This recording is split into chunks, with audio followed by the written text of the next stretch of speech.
So HLOOKUP எதுக்காக பார்க்குறோன்னா so horizontal lookup ஓகேங்களா, இப்படி இருந்து பார்க்கணும். இப்போது ஒரு நேம் எடுத்துப்போம். இப்போ அரசு கண்ட்ரோல் C கொடுத்து நான் இங்கே கண்ட்ரோல் V கொடுத்து பேஸ்ட் பண்ணிக்கிறேன். அரசு இவனுடைய ஸோ கிளாஸ் எனக்கு ஏஜ் பார்க்கணும் வச்சுப்போம். ஏஜ் இங்கே எது செலக்ட் பண்ணமோ அதை எடுத்துப்போம். Control C control V age தான் நம்ம கண்டுபிடிக்க போகிறோம். இப்போ ஈக்குவல் HLOOKUP இந்த ஃபார்முலாலே அது அழகாக காட்டுது.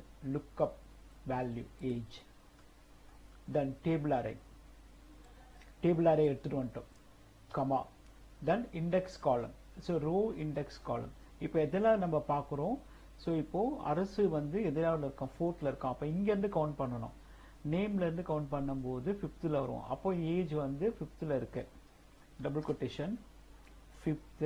So 5 double quotation comma 0 close bracket. இப்போ 17. ஸோ அவனுடைய ஏஜ் வந்து 17. இப்போ இதில் HLOOKUP உடைய ப்ளஸ் என்னன்னா ஒருத்தருடைய பேருக்கு ஏஜ் கிளாஸு குரூப்பு எல்லாமே நம்ம பார்க்கலாம். இப்போ என்ன பண்ணணும்னா இதுக்கு நாம் வந்து டேட்டா வேலிடேஷனில் போட்டுடணும். ஸ்ட்ரெயிட்டாக நம்ம இதை கிளிக் பண்ணிவிட்டு ஸோ டேட்டாவில் போயிட்டு டேட்டா வேலிடேஷனை கிளிக் பண்ணிவிட்டு ஸோ டேட்டா வேலிடேஷன் தென் இங்கே வந்து எண்ணின்றதை லிஸ்ட்டாக கொடுத்துட்டு இங்கே சோர்ஸ் வந்து இப்படி செலெக்ஷன் பண்ணிக்கணும். நம்ம அதில் வந்து VLOOKUPல இப்படி செலெக்ஷன் பண்ணுவோம். இது இப்படி செலெக்ஷன் பண்ணிட்டு நீங்கள் ஓகே கொடுத்துடுங்க.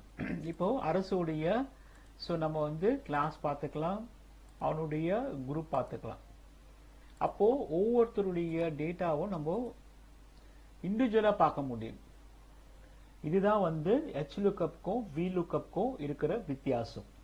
ரொம்ப சிம்பிள். நம்ம இப்போ டேட்டா வேலிடேஷன் போட்டதால பாருங்க கிளாஸ் ஃபுல்லாக பார்த்துட்டு ஸோ கிளாஸ் பார்த்துக்கலாம், குரூப் ஒருத்தருடைய எல்லா டேட்டாவும் பார்த்துக்கலாம். இப்போ இங்கே வந்து ஒரு 100 டேட்டா இப்போ 10 காலம் இருக்குன்னா 10 காலம் டேட்டாவும் நம்ம இங்கே பார்க்க முடியும்.